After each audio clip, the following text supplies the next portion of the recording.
Here with Carmen Legg. Well, look at here, we're back again with Danny Henniger. On this segment, we're going to talk about the money pit and what was discovered as they went down. So, Danny, can you tell us a little bit about what we have here? I sure can. Now, this is a compilation of findings in the money pit from 1795 to 1867. Some really interesting stuff because the money pit was still a place they could get into and have a sniff around into it.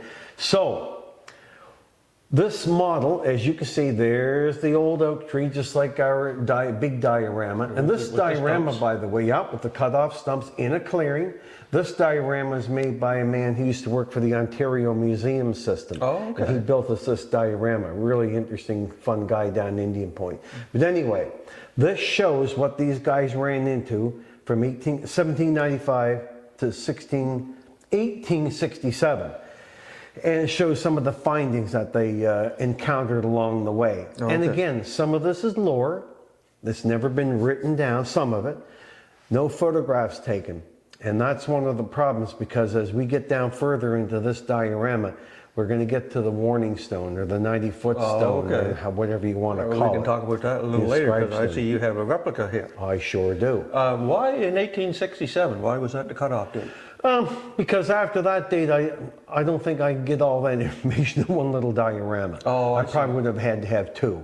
So I decided we're going to stop with this one, because I would have had to put other shafts in here and drill holes and God knows what all. So I thought, nope, it's going to go to 1867 with that last treasure hunting group, and that's it. Okay, so now when the three boys, or the three men, started digging, this is what they found. That's right. They get down to about 1, 2, 3. They get down to this level right there. So that's 30 feet in the ground. And as they dug, they knew that they were inside the confines of a well-defined shaft, 13 foot in diameter. You'll read different numbers in different books, but generally speaking, it's about 13 feet in diameter. They found, you can see the pick marks in the sides of the shaft, and the story goes that there wasn't a lot of large rocks to encounter along the way. So somebody picked up the rocks, threw them aside, and just refilled this shaft. So as they got digging down, they got to this level, about 2 or 3 feet down, and they found a layer of flagstone rocks. Now, flagstone rocks aren't common on that end of Oak Island, but on the land side where the causeway comes across to Oak Island, there absolutely is slate there. And on the mainland across the causeway in Crandall's Point, there's even better slate outcroppings there. Slate that you could work out of the ground if you were so inclined. Oh, and okay. I think a lot of that slate was used in Oak Island over the years. Well, I know a lot of stories say that the flagstones came from the mainland, didn't come from Oak Island, but it certainly could have. Oh, absolutely. Up Gold River, where the gold mines started in about 1861, they started. There's places up there you can find slate too, but my feeling always has been, why would you leave Oak Island, where there is slate available on the mainland, and row way up into the bay, go way up Gold River to get the slate out? Unless they did something further up Gold River, and that's a story for another day. Story for another day. Right on. Now, can you give us a little bit of an idea of the layout of the land? I know the eastern end of the island is different than this end. Mm-hmm. Yep. What is the differences? Well, you go What's back. It made of? You go back in time. There's two drumlins, like 2 points of land with a swamp in the middle. There's been the strong suggestion that swamp was man-made or definitely manipulated by the hand of man, which I would wholeheartedly agree to, and whatever have you. So we had two drumlins, one small, one large, a little higher, growing up with all sorts of trees onto it. So that's what you would have seen. Let's say you came here in the 1500s or the 1400s. You would have seen a bit more shoreline than there is today because of erosion, whatever have you. Mm-hmm. But you would have seen an island there, uninhabited. Well, there would have been native people around. The Mi'kmaq people would have been around, and there's an old story about that we can get into at some point if you wish. So there were native artifacts found? There's native artifacts found on Oak Island, without question. Yeah, absolutely. And there is a reserve not very far from Oak Island that's the native people have been on for a long, thousands of years, maybe 5,000 to 8,000 years that they've been around. Right. So there are native stories. So that's what Oak Island would have looked like at that time. It'd been absolutely wild. There had been no Europeans in there cutting trees down or destroying anything, or no fisheries, no nothing if we were back here in the 1500s. Well, if we talk about the canopy oaks, and acorns don't float, so the oaks found on Oak Island, and you suggested that was the only place, that would infer they were planted It's the there? only place I've ever seen and heard of. And that would be inferred that they That's must have been planted there. That is the inference. Whether it's true or not, we don't know. But I'll tell you another explanation I've heard for the canopy of trees. I don't particularly accept it, but it's an explanation.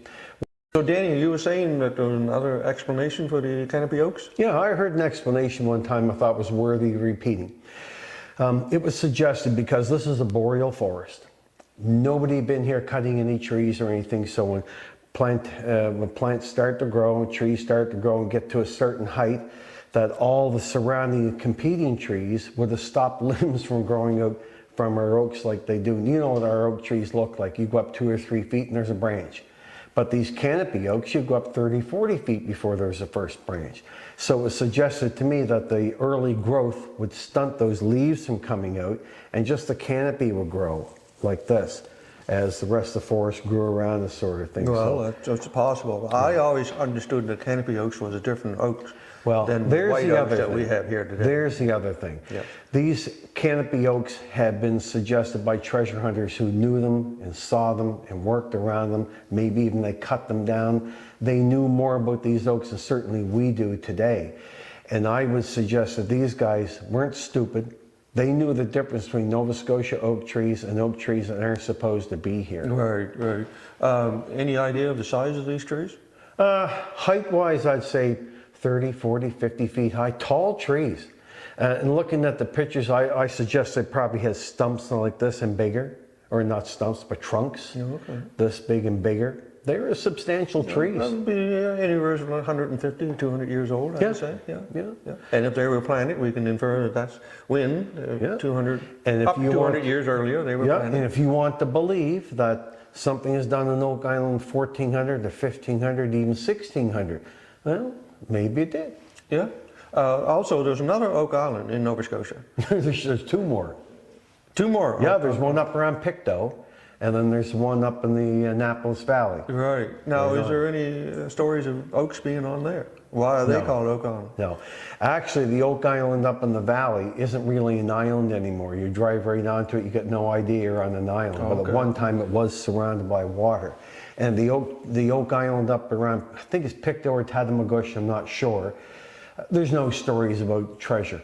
But the Oak Island and the Fundy Shore and our Oak Island have been connected by a theorist and an author. Right, yes. And he I think we can talk more about that. Yes, we can. Later. That's a deep subject. All right, Very now deep. let's get back to the money pit.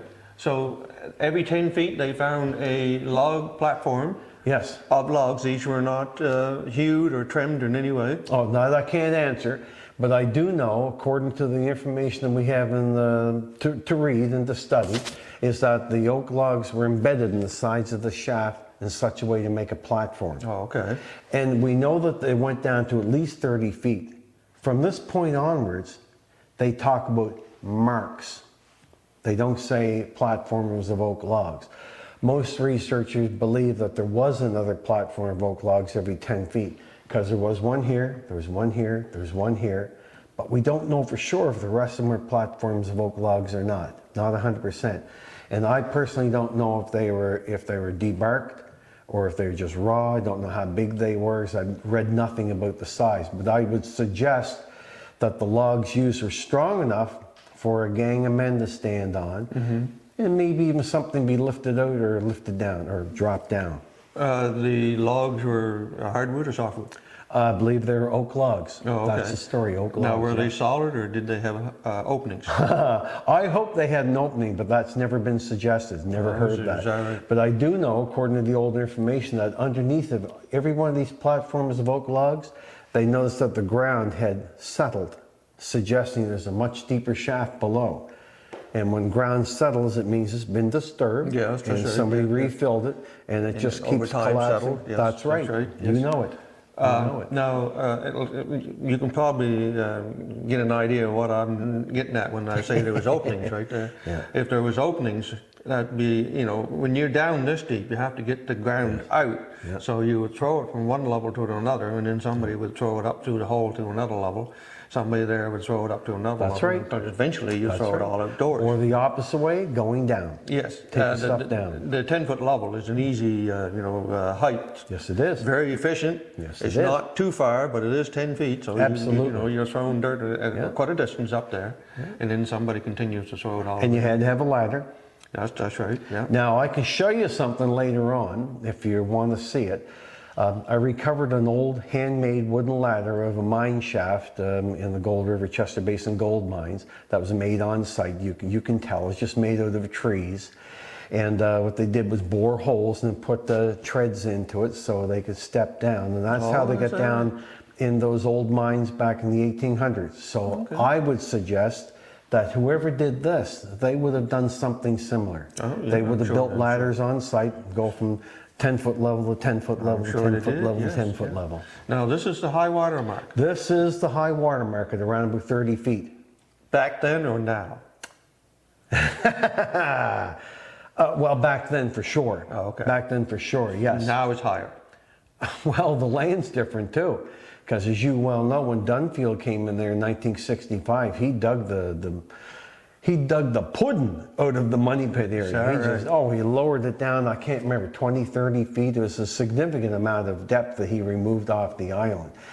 And so the island doesn't look the same as it did back then. What did he do with the spoils as he was Well, pushing it was that? dumped over to one side, and everybody on the island is aware where the spoils pile is, but they haven't gone into it yet to look for anything. Oh, is that right? Yes, sir. That is yet undiscovered. That's yet. Oh no, it's been discovered, but it hasn't been examined. Okay. That's been known for years, Is that long right? before Okay. these guys came on site. The Curse of Oak Island people. Some Dan knew about it. Fred knew about it. Is that right? Other treasure hunters knew, but nobody bothered to go through it because everybody thought, "Well, I'm going to be the one to find the treasure." Right, And yes. they haven't. Not yet. Well, that's some future work then coming up. Absolutely. Now, charcoal. Charcoal. There's no question in my mind. If somebody was on Oak Island in the, say, 1400s, 1500s to do some work, they had to have a smithy. They had yes, to that's for repair tools, sharpen tools.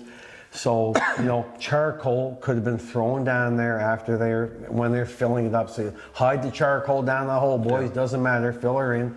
Same as other things that they found down that hole over the years. Another explanation for the charcoal is when you go past that level, your oxygen is getting very thin. That's right. And you have to have a ventilation system. That's in order, as you go down, you need fresh air. You absolutely And do. the fire was created in such a column that as it burnt, the air would rise Right on. and it would suck down. Suck out the bad air, bring in the good It air. would suck down the good air That's to right. be used. And that's a good explanation of charcoal Yeah. because it's the right level. It's the right level. It's a little bit above halfway from the lower end. There's a really interesting book that was written in the late 1400s. It's called De Re Metallica. Sounds like a rock band, but it's not. And it was written by a guy by the name of Georgius Agricola. I think it was 1498 that he got it published. But anyways, around that date somewhere. And he writes about ancient mining techniques. Right. And the ancients had the ability to not only dig very deep shafts, but they could ventilate them, they could dewater them, they could remove large rocks. They knew how to do it. And we don't give the ancients or the older people credit for doing incredible things that today we have a really hard job yes. replicating. Just think of the pyramids, for example. That's right. Just one example. They had the technology to do this. Yeah. So I'm not disagreeing with you 100%. I'm not disagreeing with you. I agree with you 100%. Maybe that's what this is left over from. Yes. I mean, I've got my own ideas, which are reasonable as well, but that does make sense. You had to have some way of ventilating the shaft. The shaft, yes. Yep. And the next layer, you have stones with leather With and crude letter markings and onto figures them. cut in. Right on. When I was building this, I suggested to my good friend Darcy O'Connor, who's written a lot of really good quality books about Oak Island, because he had all the research materials in his hands to do his books with. Oh. Other authors haven't had that. Wow. So they're writing off of guys like Darcy O'Connor, R.B. Harris. Anyway. They still available? Oh, absolutely. Oh. Yeah. So if anybody who wishes to learn more about Oak Island Yeah. should have some of Darcy O'Connor's books. Oh, without question. Darcy wrote a book that comes right up into present day with Marty and Rick Lagina. Okay. And other authors have done that, but I think Darcy's got the best research. Okay. Now, he's made mistakes. All authors make mistakes. It's just the way it is. Right. And but Darcy's written some good books. The Bible, the Oak Island Bible, is the book by R.V. Harris. If you get one of those, that's a dandy book, but it only takes you up to the late the 60s sort of thing, and you want to go past that. So I go with Darcy's book. Oh, okay. But I mentioned this to Darcy. He said, if I can excuse my French, he said, that's a bunch of bullshit. So I said, well, how do you know? He said, well, whoever the guy who wrote about it didn't know what he's talking about. I said, well, okay, I'm putting it in anyway because it's another one of those features that has been mentioned. I'm not going to stand on to it and say, oh yes, they were there. I don't know. Right. Same as I don't know the charcoal was there, but that's the story. Right. You know? You say letters and figures, it would be kind of nice to know what those letters and figures were. Wouldn't it be nice? Yes. Yeah, anyway, sure would we're be. not going to know that now. No, we're not. Now the next level, you got coconut fibers. Well, we got Coconut putty. fibers. Oh, that's right, coconut fiber in the pipe. Yeah, coconut Very nice. fibers are not from here. No question about it.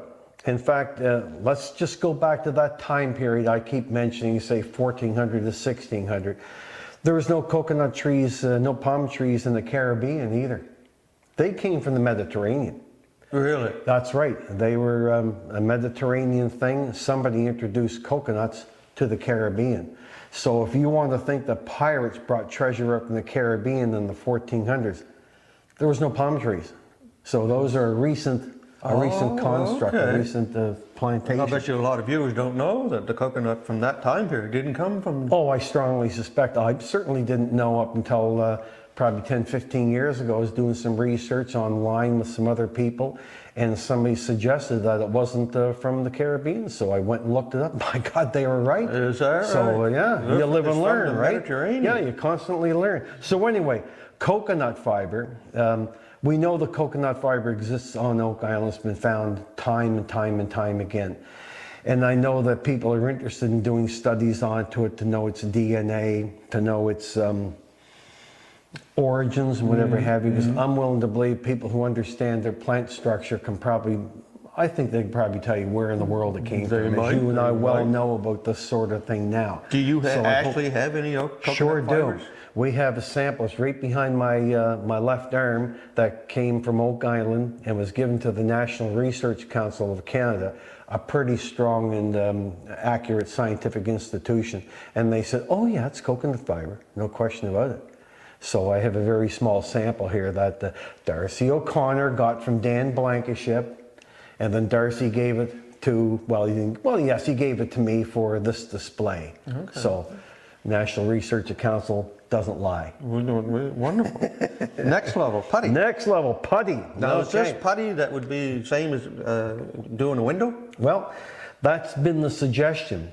Treasure hunters that have encountered this putty deep in the money pit say it's just like putty you put into a window. Not a lot of people know that when you put single pane windows in, you have to put it in with a bead of putty. That's right. That's what Yes, keeps it waterproof. And of course today we just go down the hardware store or the building supply store and buy windows all hermetically sealed at the Yes, factory. yes, yes, yes, But yes. back in the day you had to take putty, work it in your hands, roll it out, Oh, yes, put it yes. in the little slots of the glass to fit I into. puttied many a window. You and me both. Yes. So the putty was there. Now, I'm not suggesting there's putty there for filling in windows, but the story goes when the treasure hunters at that time found it, they took it out of the hole and somebody took it around to houses that were being built. So here, have some putty. And they used the putty in the windows. So it worked that well that they were able to use it in windows in local construction. But what a lot of people think that putty layer was there so that when you were digging down here and you weren't the fellow that put the treasure in the first place, supposing there's a treasure there, that when you dug down and you get to this putty level, you just dig right through it. And what you've done is you've taken your thumb off the straw. Okay? Oh, okay. So you know if you put your thumb over a straw, put it down in the glass, lift your thumb up, put your thumb down, pick it up, release your thumb, water pours out of the straw. Right. Same idea. So people when you suggest broke they the broke the seal. water's Exactly. going to start coming in. Exactly. Okay. That's the suggestion, yep. And I'm sure it wouldn't be just a little layer of putty, it would be a fair amount of it. Well, I would think so too. Sealed in, Yeah. tamped down, Yeah, exactly. solid in there. Exactly. Yeah, I can understand That'd that. be yes, yeah. a good thought process, yeah. But when they discovered that level, they kept going. They kept going. Okay, all right. What did they do? And Danny, now the next level below putty has some bigger stones in it? Yeah, this doesn't really mean anything. My diorama constructor put a few stones in there at his own decision. Oh, I see. So I didn't ask for them. They just happened to get there, so it doesn't mean a thing. Okay. It doesn't mean a thing. Now I see that little spot there is your 90-foot warning stone. Yes, sir. I noticed that it's not up where the seal of the putty is. Right on. So you would have had to go through the seal before you come to the 90-foot stone. That's not a good spot for a warning stone if it is a warning stone. Or it could have been instructions. It's been suggested, and I don't mind the idea at all, that if the originators came back and wanted to recover whatever it was they buried on Oak Island, that they would, maybe they send a different crew. Maybe you and I were part of the crew in the 1500s, but we died. So they brought the next crew in. They said, when you get down to a certain level, there'll be instructions for you on a stone. And we know that we think we know, when these guys encountered this stone at 90 foot, that they had to roll it over. And it was a big stone too. It was about like probably a stone that long, this wide, and about that thick. And when they rolled it over, that's when they saw characters cut into the face of the stone. And that started a great big old controversy because nobody ever photographed the stone, nobody ever traced the stone or made a rubbing.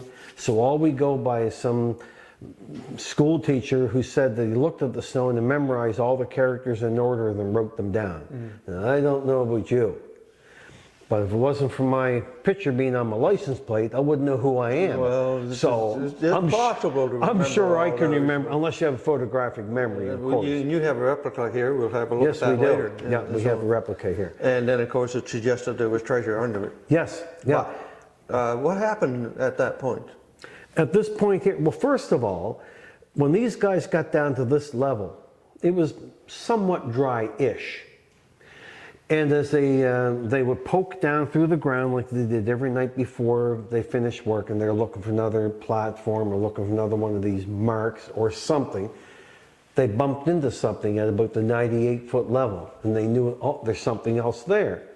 So the story goes, it was a Saturday, and being good Christian boys, they wouldn't come back and work on a Sunday because, well, you weren't supposed to at that time. And the story continues, when they came back Monday morning, they found that this was flooded right up to there. Oh, is that right? So, you know, you could say, well, they broke the seal, started getting muddy, and the old story tells us that when they're digging down at this level, that they're taking out 2 buckets of, 1 bucket of water for every 2 buckets of ground. So it's getting soppy and wet, starting to get really, really wet. So when these guys came back on Monday morning and found the water up to here, they're basically done because they tried to horse gin it out using a horse gin. They tried to bail the water out and it simply didn't work, and that cut them out. What year was this? Oh, jumpins. 1800s. I couldn't tell you the exact date without having the book here to look Early at. 1800s. Yeah, like 1804 is I think when the Onslow Company came here and did this, so it would have been around about 1804. Some accounts say 1803, but it doesn't matter. 1803, 1804. And then subsequent groups, when they came, they drilled. They were able to keep the water down to a certain level, and they built a platform, and they put down their drill, which is a very crude pod auger that you'd use in coal exploration. And it's just basically one of these. You turn the handle and it bores down through the ground. So they came to this level here. They bored through what appeared to be a platform. Then they dropped, the drill dropped a little bit, went through a couple of inches of oak, a tiny space. Then there's 22 inches of metal in pieces, because the guys could tell by working the pod auger. They lifted up and it seemed like things would slide down. They just keep drilling down like this. Then they drilled through what they thought was the bottom of a box, then the top of another box, and then 22 inches of metal in pieces, through a few inches of oak at the bottom, and then through 6 inches of spruce, and then nothing as they drilled deeper. They didn't find anything else. So the suggestion was that at this level here, there was some sort of a treasure chamber with at least 2 boxes into it. And the subsequent drilling programs at the same time, they brought up pieces of a barrel hoop. And as you well know, back at that time, barrels would have been put together with wooden hoops, not the steel ones like you see today and would have seen from probably the 40s onwards. And what level are we at? About 100 feet, give or take. Okay, Yeah, 98, 100 feet. Yeah. Okay. So did they do any exploration below that level? They sure tried. So the next attempt was to dig a shaft beside the money pit, go down to a certain depth, tunnel over, come up underneath of it, and find the treasure. It didn't work, because when they got into the old money pit area, there was such hydraulic pressure up here pushing down. Water is heavy, very heavy. You know that. 10 pounds a gallon. No, there you go. So if you got a gallon jug, that's 10 pounds. That's a lot of weight. And I know that you're like me. You filled up gallon jugs before to take water in the woods to work or wherever you go. And geez, now you got to drag all the heavy water around. So anyway, it collapsed. The whole thing collapsed. And it hurled rocks around inside this tunnel big as the size of a man's head. So it collapsed with an enormous amount of weight. And then the whole bottom of the money pit was thought to have collapsed to a much deeper depth. Is that right? That's right, yeah. So the suggestion, this was a trap. So that when you got down there, if you found this treasure and it was dry, if you were able to keep it dry, you said, "Oh, we found the treasure!" And off you'd go. And maybe the rest of it was buried lower. But that's part of the mystery of Oak Island. Right. So at the bottom, would have had a platform or something to set the treasure on, and the flood tunnel came in at that level. Well, the first flood tunnel that they found was at 111 feet. And they found it was angled at about 22.5 degrees. It was 4 feet high, so 4 feet high would be like about this. 2.5 feet wide, and angled at 22.5 degrees towards the shore in Smith's Cove. And it was packed with beach stones, so there's no shoring up like shoring timbers, but they also didn't go up inside that flood tunnel, like dig the rocks out and see, well, how was this thing built? These guys weren't there for an archaeological adventure. Right, they were there to find a treasure, and that's it. Right. But they found a flood tunnel at 111 feet stuffed with beach stones. And that would be extraordinarily odd on an island like Oak Island, because the geology does not support there being natural tunnels. There could be sand seams and stuff like that, but you wouldn't find a tunnel of 4 feet high, 2.5 feet wide, stuffed with stones that came off the beach. On a 22.5 degree angle. At 22.5 degrees, that's right. That's right. Okay. Now, and from here on, it becomes really, really complicated, because they weren't digging inside the money pit anymore so much as they were digging associated tunnels and shafts and trying to get to the money pit. And then there came a point in time where they basically lost the location of the money pit. Oh, okay. Dan Blankenship always felt he knew where the money pit was. He showed me one time where he thought the money pit was, and I have no reason to argue with the man, because it was in the general area where I would have thought it would be, within, say, a 100-foot circle or a 200-foot circle sort of thing. So that's what happened. And like I said, this is just a compilation. This wasn't all found at one. Right. Well, I got to ask, the location that he showed you, is it anywhere where it's shown on the show now? I think the closest shaft to it, maybe it's on it, I don't know, was the one that Charles Barkos chose. Oh, okay. You got to remember, Charles has a lot of knowledge about the older workings in Oak Island. He talked to Fred Nolan a lot. He knew Dan Blankenship, same as me. So he would have had an appreciation where it would have been, because you read stories about other shafts being put in, and other shafts would have bisected the corner of the money pit. So if you know that, if you know a certain shaft bisected, if the money pit was like this and you bisected with the corner of your other shaft, and they knew by digging, these guys were smart, they understood underground conditions. So I think personally that, I think it's C1 or the Charles shaft, I'm not sure, right, yeah. but I think that's the closest. Okay. And if they didn't find anything, I'd say maybe it's over 10 more feet this way, that way, this way, that way, this way. Dan Blankenship major excavation or hole was borehole 10X. Yeah. How far away would that be from this particular spot? About 180 feet. 180 Yeah. feet? Yeah, and it would have been sort of northeasterly. And he found artifacts at that He sure did. location as well, didn't he? Yep, he sure did. Jeez, yeah. Yeah. Wonderful. Yeah.